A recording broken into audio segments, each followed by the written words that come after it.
countdown for blast-off.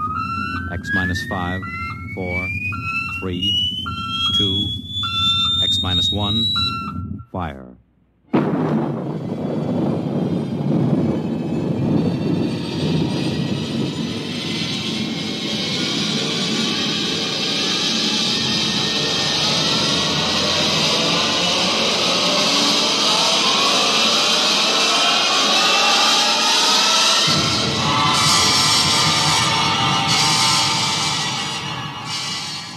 From the far horizons of the unknown come transcribed tales of new dimensions in time and space. These are stories of the future, adventures in which you'll live in a million could-be years on 1,000 maybe worlds.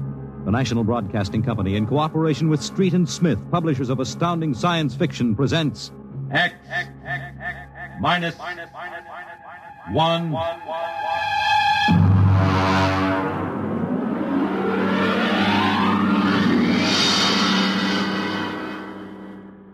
Tonight's story, Child's Play by William Tenn.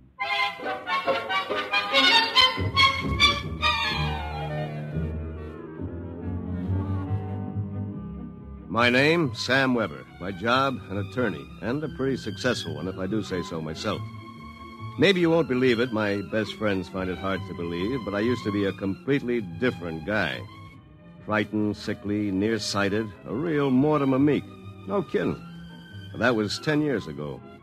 The big change in me began to take place on a cold December morning in 1955. Just a moment, please. Yes, please. Weber? Yes. Samuel? That's right. Okay, Jack, step back. All right, fellas, bring it in. Just a moment. You must have the wrong... Watch it, Jack. Sign here. Is that for me? Weber, Garden Apartments. It looks like a coffin. I don't design them, Jack. I just deliver them. Sign here.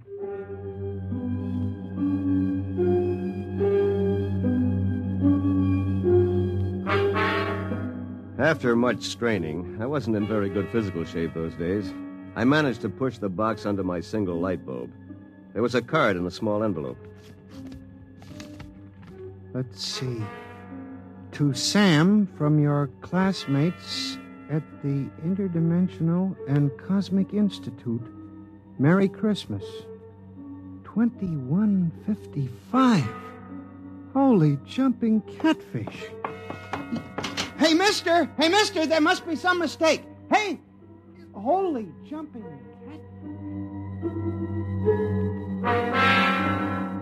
They were gone. And I didn't even know which delivery company it was. I sat down to think, and it was just beginning to seep into my sleepy brain that maybe this was one of Lou White's practical jokes when I noticed there was something funny about that box. For one thing, it was dated 2155, 200 years from now. And for another thing, it was solid gold. Pop had been in the jewelry business long enough for me to verify that. At that point, I decided to open it up and see what was in it.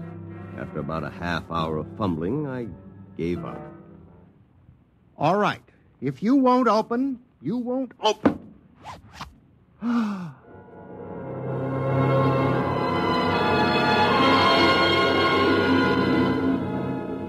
No sooner had I said the word open than it came apart like the skin off a banana. There inside was something resembling a high-powered kid's chemical set. Vials, jars, tubes, wires. You never saw so much scientific-looking junk in your life. And on top of it all was a book of instructions printed in mad green streaks. I opened the cover and read page 1.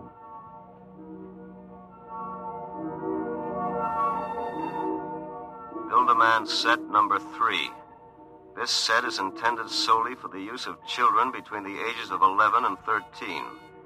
The equipment will enable the child to build and assemble complete adult humans in perfect working order. A disassemblator is provided so the set may be used again and again with profit. Refills and additional parts may be acquired from the Build-A-Man Company, 928, Diagonal Level, Blunt City, Ohio. Remember, only with Build-A-Man can you build a man.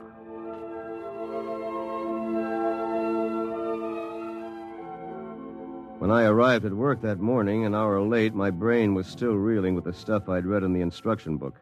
By the time I'd reached the office, I decided it had been a bad dream and it would be over by nightfall. Somerset and Ojak, attorneys at law. Just a moment. I'll connect you with Mr. Ojak. Oh, good morning, Mr. Weber. Good morning. Good morning. I've got to get my mind off that book. Only with Build-A-Man can you build a man. It must have been a dream. Probably go home tonight and find the place empty. Well, if it isn't a poor man's Clarence Darrow. Hiya, Sam! Sam? Oh, hello, Lou. I come as bearer of sad tidings. You don't look very sad. Boss wants to see you, laughing boy. What about? Well, how should I know? Oh, and by the way, Sam, you'll be happy to know that I've just been promoted. I'm handling all the criminal stuff from now on. Congratulations. Of course, you know what this means for Tina and me, don't you, Sammy? Ah, cheer up, son. Tina's not for you anyway. Some get, some don't. Me, I'm loaded. You? Ha! Nothing. So long, laughing boy.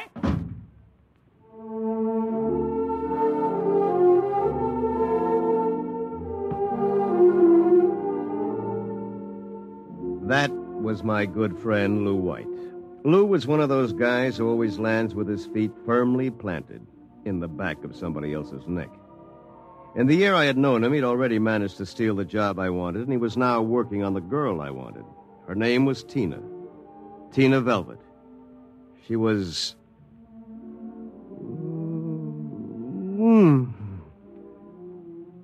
Good morning, Sam. Oh, good morning, Tina. My, you look Yes? good enough to take to lunch. Oh, I'm sorry, Sam, but I promised Lou. Sure. I hope you're not too disappointed. Me? Oh, no. Some got it, some don't. I don't. Theoretically, Tina was employed by Somerset and Ojak as combination secretary and switchboard operator for Lou and me. I guess she wasn't what you'd call really smart, but she always managed to look like a pin-up girl caught with her clothes on, if you know what I mean. Well, that was Tina. I tried to steady my blood pressure as I walked into the boss's office. You sent for me, Mr. Ojak? Oh, yes. Sit down, Weber. Sit down. Thank you, Mr. Ojak. My boy, in this business, you've got to be aggressive. You've got to go out and create new clients. I don't mean ambulance chasing or anything like that, but you've got to show some zip. Yes, sir. Well, get in there and punch, Weber. I want to see a change in you in the next few months. As a matter of fact, you'd better. I went back to my office, resolved to show some zip. I bit savagely into a copy of Hackleworth's On Torts. Then I called Tina for a memo. But by the time she came in, my mind was wandering again. Rosenthal versus Rosenthal. On August 4th, the party, the first part. What comes next? Sam, what comes next? Oh, listen, forget the memo for a while. I want you to take a letter. All right, Sam. Today's date, usual heading. To the Chamber of Commerce, Glunt City, Ohio. Gentlemen, would you inform me if you have registered a street or avenue known as Diagonal Level or Avenue? I write on behalf of a new client of mine. Oh, Sam, he was a new client. I wondered about it, but he looked so strange and sinister. What did he look like? Well, he was a terribly tall old man in a black overcoat. He asked if you were in, and then he tried to get your home address. But he looked and acted so strange, I didn't give it to him. He went away positively furious. That's great. Did he leave his name? Well, that's the funny part of it. He just said he was the censor or the census taker or something from the 24th Oblong.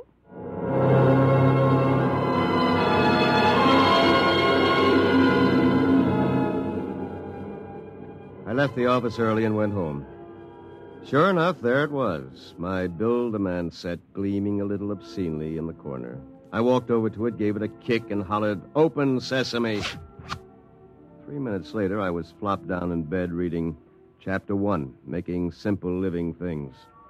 An hour later, I was fooling around with such complicated items as the Junior Bicalibrator, which measured everything from blood pressure to hemoglobin content, and the Jiffy Vitalizer, which was actually supposed to put life in your creation, providing you had followed instructions carefully.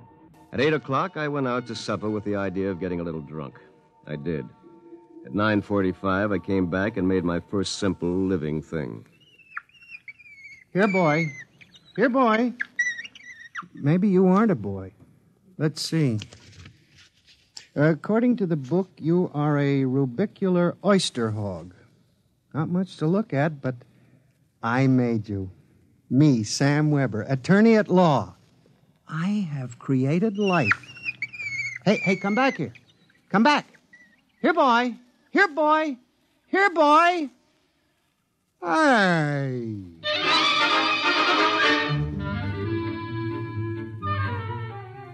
It was no use. My rubicular oyster hog, which was a cross between a field mouse and an oyster, had run out under the door and into the world.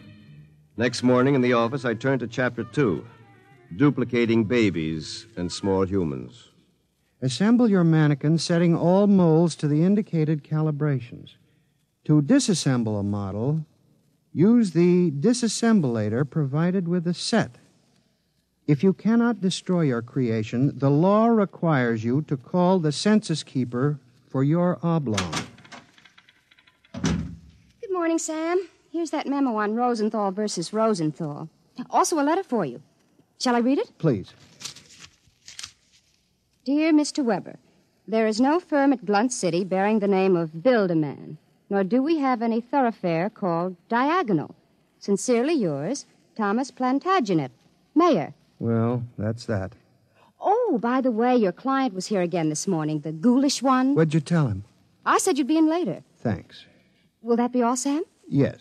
No. Are you doing anything New Year's Eve? Sam, I'm disappointed in you. What did I do? You haven't even noticed. Noticed what? The ring, silly. Third finger, left hand. What? Who? Lou gave it to me. Well, Lou has plenty of zip. I'm sure you'll be very happy zipping around with each other. Oh, Sam. What's the matter? I don't know. I'm so confused. Hey, listen, what's going on in here? Tina just told me the good news about your engagement. She's crying with happiness. Is that right, honey? Well, no hard feelings, Sam. It's just that the best man got the girl. You understand how it is. Oh, by the way, we're having a little celebration at Sigali's tonight. Drop around and we'll live it up a little, huh? I went home feeling like a man who had been stuffed into a washing machine with the dial set at rinse dry. I was a failure. My job was a bust. My girl was going to marry a football player. I'd been playing God with a chemistry set from some crazy futuristic world. And the bill collectors were hot on my heels. Why not? Think of it. A Sam Weber without all the psychological problems you've got. A dynamic, uninhibited Sam who could win a girl like Tina by sheer magnetism. Then when it was all over, we just take the old disassemblator and presto. And I can do it, too.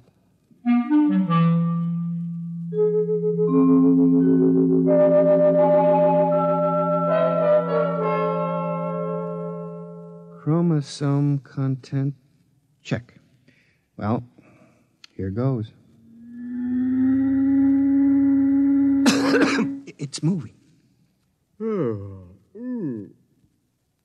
Holy mackerel. It's alive. It's sitting up. Whoa! Hey, I feel great. Take it easy. Do you know who you are? Don't give me that take it easy routine. Of course I know who I am. I have all the thoughts you ever had up until the point I was vitalized. My brain is an exact duplicate of yours, except that I'm not all blocked up psychologically. Oh, by the way, since we both have the same name, it'll simplify things if I call you Weber. I'll be Sam. Look here. I'll make the decisions. How would you like a good punch in the nose? Is that any way to talk to your own parent? I did create you, you know. And don't think I don't appreciate it, Weber, old man. But let's get one thing straight. I live my life and you live yours. Got that? Who pays the rent? You do. For a while, anyway. I haven't decided whether or not I want to stay in the law business. The law business? It'd be a shame to waste all that good training, though. We went to Harvard, didn't we? On the other hand, I want to spread out a little. Tina's the kind of girl to whom money is very important. Tina? What'd you expect? We're not quite the same, you and I. I've got zip. Don't use that word. Sorry. Now, how about some dinner? I'm starved. We'll have to go out. I'll need some clothes. Sorry, I only have this one suit. Fine, you can lend it to me. But what about me? I'll bring you a sandwich after I come back from Sigali's. Sigali's? You haven't forgotten, have you, Weber? We're invited to the celebration, Tina and Lou White. Only it wouldn't look quite right if we both showed up. So I'll tell you all about it. Now, come on, off with the suit. And no nonsense.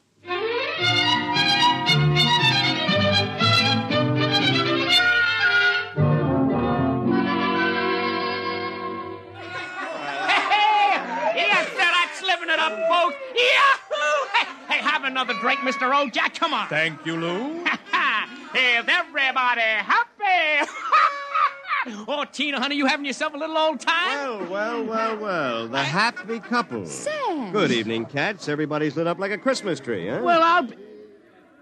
Sam, are you in the bag? Never touch the stuff, Lou, my boy. Never touch it. Hey, what's gotten into you, Weber? You seem different somehow. Well, I'll tell you. Ever since I had that talk with Mr. Ojack about myself... Oh, you remember, don't you, Mr. Ojack? Why, yes. You made me realize, Mr. Ojack, that I had a whole reservoir of untapped zip. And that's all it took, just like that. I'm a changed man. I don't believe it. It's an act. Why, you're nothing but a cream puff, and you always will be. Mr. Ojack, I think he owes me an apology for that. I should think so. All right, all-American boy, make with the apologies. Apologize? Why, for 2 cents, I belch you. Folks, would you excuse Mr. White and myself for a few minutes? Coming, Mr. White. I'll be right back, honey.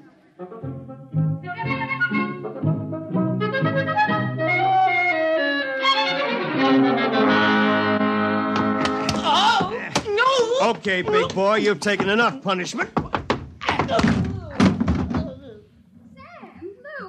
don't kill him. He did... Oh, dear. He'll be all right in a little while, baby. Did you? I mean... Oh, Sam. Tina. We really shouldn't be... kissing like this. Well, it's what you've always wanted, isn't it? Well, isn't it? Oh, Sam.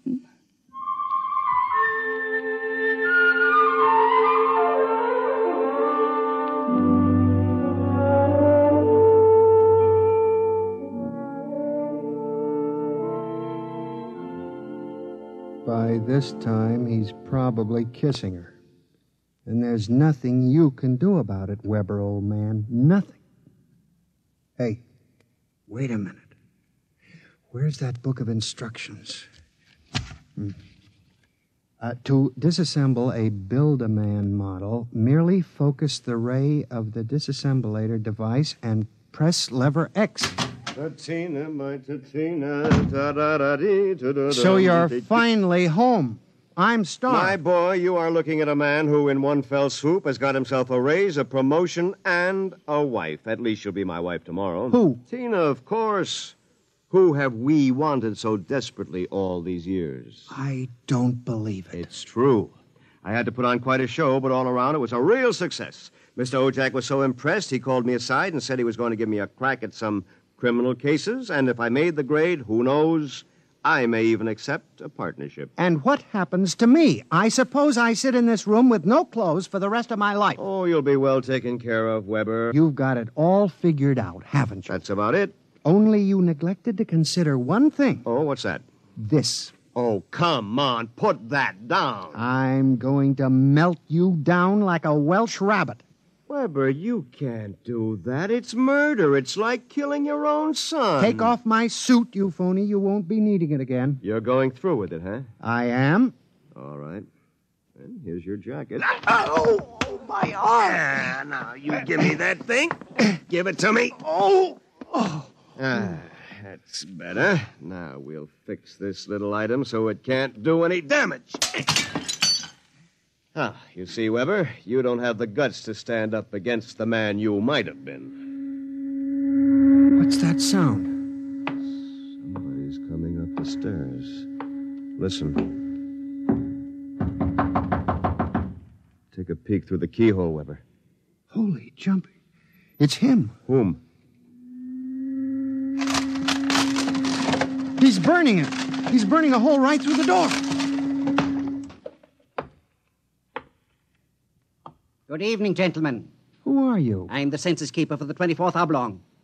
You see, your Build-A-Man set was intended for one of the Weber children, who's on a field trip in this oblong 200 years from now. Because of an unfortunate time warp, the set was delivered here accidentally. You mean this set came here from 200 years from now? Precisely. Time, as with all things, is relative. We shall have to recover the set, of course, and adjust any discrepancies it has caused. Meanwhile, the problem is, which of you gentlemen is the original Sam Weber? I am. Listen. Liar. Difficulties. Why can't I ever have a simple case like the doublet conduplication? Now look here, Mr. Census Keeper. The duplicate will obviously be Less stable and more emotionally unbalanced. Certainly a man of your qualifications can decide which of us is the more valid member of society, which of us will conform more readily to the standards. Naturally. I observed that one of you was naked. That, of course... Wait a minute. And you seem to be trembling, whereas this gentleman seems quite calm. Hold it. You're making a mistake. I hardly think so. Stay away from me. Do not struggle. Help, please, you're... Mr. Weber. Yes, It would be better if you didn't watch. of course. You understand, it's not the gift of the Build-A-Man set we're afraid of letting you have. It's the principle involved. You people just aren't ready to play God. You understand, of course? Perfectly.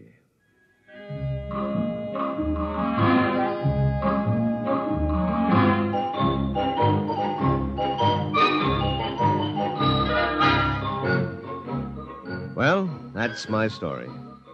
Within 10 seconds, the old Sam Weber had been completely dismantled and packed into the box. Tina and I were married, as you know, and I went on to become a full partner in the firm of Ojak, Somerset, and Weber. Oh, and by the way, Tina and I have been doing quite successfully what the old Sam Weber and his Build-A-Man set made such a mess of. We have 1, 2, 3 little carnuplications. Sam Jr., age 4, Samantha, age 3, and Samina, age 2 months. Good night. You have just heard X-1, presented by the National Broadcasting Company in cooperation with Street and Smith, publishers of astounding science fiction. Tonight, by transcription, X-1 has brought you Child's Play by William Tenn, adapted for radio by George Leppers. Featured in the cast were Bill Zuckert as the truck driver, John Gibson as Sam, Grant Richards as his alter ego, Peggy Lobbin was Tina, Ted Osborne played Mr. Ojak, Bob Hastings played Lou, and Guy Rep was the man from the Census Bureau. Your announcer, Fred Collins. X-1 was an NBC Radio Network production.